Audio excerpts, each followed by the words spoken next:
Hello, welcome back to my channel and to today's video and to my first book video in a really long time. Actually took a bit of a hiatus from YouTube and that I just stopped posting everything just because, and that also included book things. But now I thought we could do a little bit of like a book haul of the past month, books that I have acquired through one way or another in the past month, just because it was a lot for this month. This is way more than the normal amount of books that I buy in one month, but because I had a reading slump, so I hadn't read books for like really 8 months just because of like personal stuff in my life and changes. But the month of June was the first month that I really got into reading, and I had like a 5 or 6 book month, I guess, which even like March, April, and May, I think I kind of started reading, but I was reading like 1 or 2 books. So now we're really back into it. Also, I hope the lighting is okay. It's nighttime, as you can tell from my window, but today was just a very stormy day. So it's Canada Day actually, and it was just not a great time to film at all. But I have my lights on and I have my little lamp here. I don't know if you can see it fully, but super cute. I love that lamp, but I don't want to move it fully into frame because that might make it worse. And also, if you see me looking down here, I just have my computer with my notes on it for all of the books. Without further ado, let's get started. The first book that I purchased this month, or like in this video, is just for the summer. I thought it was just for summer, but I guess it's just for the summer. Sorry that it's inverted, but I hate filming with the other camera. Anyways, it's okay. Hopefully. Just for the Summer by Abby Jimenez. I bought this because I had read a book by Abby Jimenez. You can watch it in my June reading vlog when that comes out, or June reading wrap up. I had read, darn it, what was it called? Oh, Happy Ever After playlist by Abby Jimenez. That's my first book that I've read of hers. Had it on in my TBR, like on my shelf, my physical TBR, for a really long time, and I decided to pick it up, and it was really cute, and I finished it. So I decided to treat myself to this book. And I also bought it from a place here in Ottawa that's called Evermore Books, and it's actually a romance only, or like romance focused. Is my knee weird being in the frame? Whatever. We're having a casual little chat, so you're gonna have to excuse my knee. Yeah, I wanted to go to this romance bookstore that's here in Ottawa called Evermore Books, and it's so cute, and I thought, okay, perfect opportunity to buy an Abby Jimenez book. The plotline of this is there's 2 main characters obviously, and everyone, for both of them, they always find their life partner, like their ex, when they break up, finds a life partner after dating them. So they're like, oh my god, like this is some type of curse. Why does everyone fall in love after they date me? Oh, it's super summery. Like I think they stay on a cottage for the whole summer. Sounds so perfect. And it's like a fake dating or arranged dating situation because they decide to date each other so that hopefully they can break the curse and find love afterwards. But you know how it goes. They'll probably find love with each other. I'm gonna start making a pile over here so hopefully it doesn't impede in my filming too much. The next book that I had bought is called The Layover. It is by Lacey Walden. I bought this at Value Village. It was only $5.49, and I probably did have a coupon as well, again because I had been reading a lot of romance books, but I don't own a lot of romance books, so I thought I could increase my stash. Or you know how I'm used to doing stuff with yarn because it's called yarn stash, but it's not really called book stash. What's it called? My shelf? I could own more romance books, I guess. This is a flight attendant's, supposed to be her last trip. Maybe she's a pilot. I think she's a flight attendant.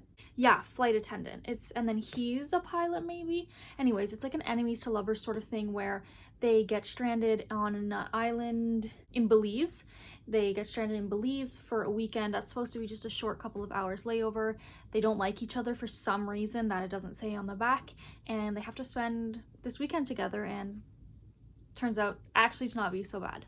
So I'm really excited to read that one. At the same time, when I was at Value Village, I also bought this, which is also, all of these basically are going to be romance books, so I can stop saying that. This one is called A Taste of Sage by Yafa S. Santos. It was only $3.49, so really cheap, but it's not too long either, which it's good. I love a romance book that I can fly through. Don't need to have unnecessary pages. Let's keep it short and sweet. And this is a chef who's opening her own fusion restaurant in Manhattan, actually falls through, and she has to be a sous chef for this popular, maybe not world-renowned, but renowned chef at his restaurant, and she vows to never try his cooking. She doesn't like him at all, but she does, and she realizes he's actually a really good chef. The hype isn't overrated, and then, yeah, as always, one thing leads to another. So that is A Taste of Sage. Love the cover on this. I love that yellow. Then my favorite place to order books that aren't quite new but aren't quite used. So I'll show you, for example, this is the first book, and normally they just have some type of imperfection where they will just have like a Sharpie mark on the bottom of them. That's how most of them are, and some of them on the top or something like that. But this place, it's called Book Outlet. It's a website. It's actually a Canadian website. They're based in St. Catharines here in Canada, by Toronto area, Niagara Falls. And they buy these overstock books, which is from when a big manufacturer like Indigo, or what's the one in the States? I think Waterstones is in the UK, Barnes & Noble in the States. They buy their used stock, or like Target, Walmart, any place that sells books, and they'll sell it at a very reduced price because they are getting the overstock. It's basically like how Winners' strategy works, is they just buy overstock stuff and sell it at a reduced price to the customers.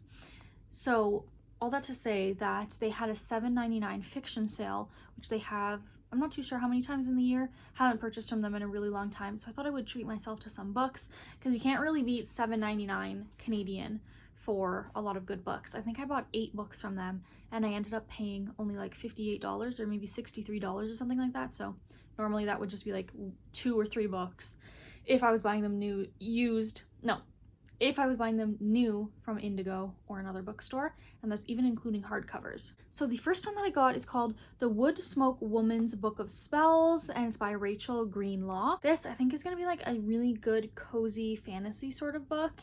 It says that there's a tale in this small town. For the winter, a stranger will come, fall in love, and then as spring comes, they leave. And this is like a tale in this small town. Our main character doesn't believe that it's true until she has to return to the small town where she grew up to inherit her grandma's cottage, and then a mysterious stranger comes to help her renovate, and sure enough, he disappears at the end of the winter. She says, no, he can't be part of the legend, like this is a real guy, we fell in love and everything. So she wants, this is all said on the back, by the way. I haven't read it. I haven't read any of these that I'm showing, and she wants to find him. So this is her journey of, I assume, trying to find the guy, but it looks super short, and I think that's a selling point for me, because I love an adventure journey that won't be too long, and hopefully you can be like finding yourself and knowing that you are enough as well. That's what I'm hoping, but we'll see. This next one is one that I have been seeing on TikTok and Instagram for so long, just because of how stunning the cover is. You have to ignore the sticker. You see that's a Target sticker on it. I'm gonna take it off, of course, but it's The Spell Shop by Sarah Beth Durst, and this one is lovely, painted in this purple color, so I think that's really cool. Love the cover, so stunning. This is follows a librarian who works with managing spell books, and after a revolution, the spell shop goes up in flames, and her assistant flee to their childhood home, which is on a remote sort of island. And our main character discovers that there is a very handsome and nosy neighbor who can't take a hint, and it keeps showing up day after day to help her renovate the cottage and make her some good food. This is like a grumpy ex-sunshine kind of romance, except I like it that it's kind of reversed, where I think the woman is going to be the grumpy one and like the anti-people person and not sort of personable person, and then the man is going to be the sunshine character, which is kind of mainly the other way. But I think this will be an interesting switch that is welcome, because honestly, I'm not a big people person, and women can be like that too. It's not only men. It's not that I'm mean, it's not that I'm a grumpy, but I like being alone, and that's okay. Okay, this next one is the first hardcover that we have, but it was still only $7.99. It's called The Heir Apparent by Rebecca Armitage. I'm not sure quite how to pronounce that. Again, amazing cover. I'm loving all of these colors. I think that's why I also like reading romance books, is because the covers are so good. This follows Lexi, our main character, who's just living a normal life until she finds out that she is an heir to the London monarchy, British throne, I guess you can call it. And after a series of deaths, I guess, she becomes heir to the throne, and she needs to take over. So she goes from her basic life shooting to fame and paparazzi and stardom and having to lead the British throne could be really interesting and fun, coming of age sort of twist. This reminds me of, is it called The Princess Diaries with Anne Hathaway, where she becomes Princess of Genovia or something like that? It wasn't my favorite movie growing up, so don't get mad at me, but I think that's kind of like the same vibe as what this one is giving. Okay, next we have Paradise Problem by Christina Lauren, again with an ugly sticker, again with an amazing cover. Like literally we're going, all of these have quite good covers. I can't even talk. I read a Christina Lauren book on my vacation, my first ever Christina Lauren book, called The Unhoneymooners. Again, had it on my shelf for so long, and I was going on vacation and I thought it would be a perfect beach read. It was. I really liked it. Again, that'll be in my June reading wrap up if you want to hear me talk about that. This is, I think the male main character is an heir to a grand company, and he has to be married for 5 years in order to control the company. But our female main character originally married him in order to get cheap housing at UCLA, her university. Then I think it's like a second chance sort of thing where she comes back and he is asking her to do this for 5 years only so that he can get the business, like control of the business. But then of course they will end up probably falling in love. Oh my god, I had no idea. It says here, Christina Lauren is the combined pen name of longtime writing best friends, Christina Hobbs and Lauren Billings. That is the cutest thing ever. I had no idea that they were writing together. That's so cute. That is so fun. Then, because it was there on the book outlet, these are all from the book outlet until I say otherwise, by the way, is another Abby Jimenez book, Say You'll Remember Me. This one is this couple, these two main characters, have one perfect night and then they can't forget each other. But I think the guy says something wrong, which is why they never went on another date. Something like that. That is until Xavier opens his mouth and proves that even sculpted gods can say the absolutely wrong thing. So then they have like this one perfect night, but he said something bad, and then they just can't, no matter what they do, they can't forget each other. So probably it's like a second chance romance sort of thing. And the only thing better than one single perfect memory is to make a life and even a love worth remembering. So cute. I hope that it wasn't just a one-hit wonder for her and that I actually like a lot of her other books. Then we have another Christina Lauren, and we also have one more after this, so get ready. This one is called Something Wilder. This one I'm actually really excited about because it's a struggling tour guide. The cover doesn't really give anything away. It's a struggling tour guide who is just making enough to get along, and our male main character wants to reconnect with his first love, who is the struggling tour guide.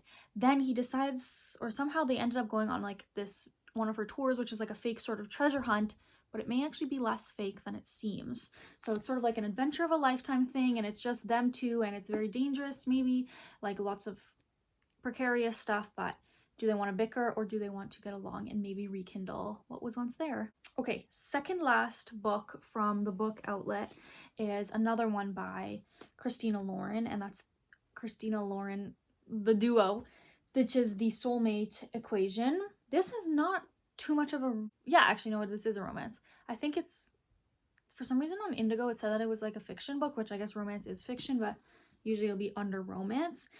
But this is, our main character never believed that it was worth to date after she was abandoned by both her parents and the father of her child. So she's just sort of given up on dating, and she's a super statistics and mathematical person. That's just how her brain works. And she discovers that there's a dating site that is based on DNA-based matchmaking company. Much to her surprise, she gets a ping that says she has a 98% compatibility with the owner of the matchmaking company, except for the fact that she knows him, and she doesn't like him, not even a little bit. So I think she ends up getting paid. They want to pay her, yeah, and she's barely making ends meet, so she's in no position to turn him down. So she's very skeptical about it, but she decides to do it, and there might be more to the owner of the company than what it seems. So really excited for all these Christina Lauren books. Hopefully I like them as much as I liked The Unhoneymooners. Okay, our last book is My Favorite Holiday by Lauren Blakely. We had so many summer books in the haul, and now we have a winter book because we are getting ready for Christmas, because it's always Christmas in my mind. I love Christmas books, movies, media, all of the above. Fake dating your boss for the holiday season. What more can I say? what more can I say? Fake dating, going to parties together just so that both of you can look good, like maybe you have someone to impress, someone to make jealous, and cozy Christmas, hopefully. So hopefully I really like that one. Okay, those are all the books that I have from the book outlet. Then just yesterday, actually, I bought another book from Indigo. So it is new and it is hardcover because it's a brand new book. I bought Phoebe Berman's Gonna Lose It by Brooke Averick. Now, I've seen her on TikTok, of course. I've seen some of her clips and stuff in her podcast. Her humor is not my most favorite thing that I've ever seen. Like, I just don't really resonate with it. I'm sure she finds it funny, and I'm sure a lot of people find it funny, obviously, because she has a great fan base. For me, I don't love her humor. But I actually got this recommendation. I had no idea that she was publishing a book just because I don't follow her personally. But Sydney Graham here on YouTube, who does a lot of crochet videos, crafty videos, which I love, and knitting as well and stuff like that, had posted that she read this and she actually really, really liked it. She said her only complaint was that it was too short because it's just a little over 300 pages, I think. So I thought, that's interesting, and I really liked the plot and everything. She said it made her laugh, it made her cry, so I was like, I like this creator. I don't obviously know her personally, so I don't know what her taste in reading is, but I want to try this, and I love seeing young people especially get into writing and supporting a new author, even if she may be already established in her TikTok career. It's good to branch out and write something. So I bought this from Indigo the other day. It was on sale, but it was still about $33 or something like that, Canadian. The plot of this book is that Phoebe Berman, our main character, wants to lose her V card, if I can say that, before her 30th birthday. So that's the lose it. That's what she's trying to lose. But she deals with crippling anxiety, and especially like romance and intimacy based anxiety, which the creator that I was watching, Sydney Graham, she said it was very relatable, and I am someone who struggles with, maybe not it's specific to romance and stuff like that, but I do struggle with anxiety a lot just in my daily life and being perceived by people and how do they think of me and stuff like that.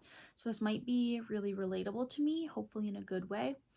And she ends up going from like no romance to 3 romantic prospects that she's juggling, and apparently it's just really good and relatable, and she writes Phoebe incredibly. So I'm excited to see how the writing style is, if it's good or if I can tell that I'm reading a book, because I really hate when you can tell that you're reading a book.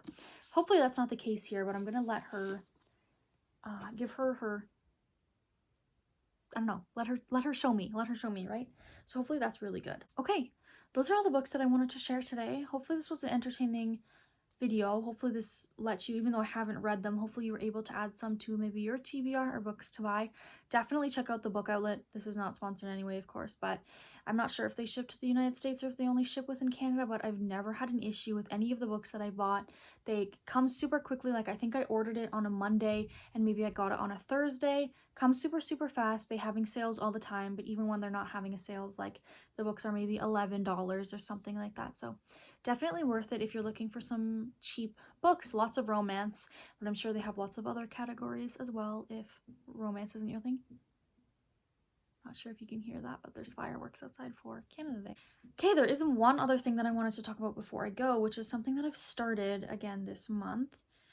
My computer's almost going to die, so I have to charge it. But I wanted to show that I've decided to make this sort of spreadsheet, if you can see, which you can't. I'm actually going to flip around the camera. Okay, so I flipped it around. This is my computer, but I'm going to start tracking all the books that I buy just because I think this is fun, and I'm also doing it for yarn, but that's for another video.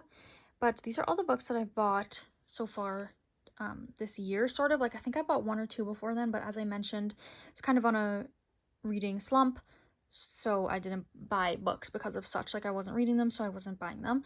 But I'm just doing date, title, author, pages purchased from, and I've decided to do green if they're used, and I kind of did count Book Outlet as used just because it is contributing to not contributing to excess books being published. Like, I'm taking it out of the landfill basically. So we have used and then new, and then what genre it is and the price. So that's all that I'm going to be counting, and I'm going to do it so that every time I have to add one, I actually add it at the bottom.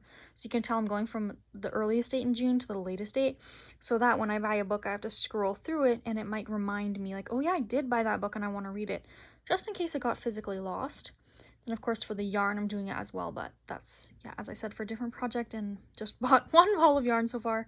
So yeah, I have like different parameters, but this is just on Google Sheets because I do just have a Chromebook, so I'm not able to run proper spreadsheets. But yeah, I thought that was really fun, something really fun and cool that I can track for fun, like just for fun to see how many books I buy.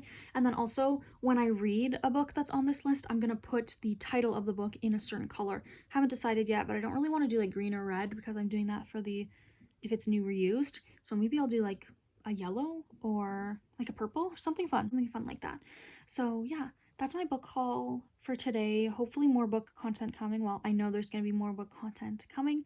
I want to film my June reading wrap up and maybe some reading vlogs. Like maybe I'll film a Phoebe Berman's Gonna Lose It reading vlog if anyone's interested in that. So let me know if you're interested, but even if you're not interested, I'll probably make it anyways because I love posting here on YouTube even for the few people who watch. So thanks so much for being here. Hope you enjoyed, and I'll see you next time.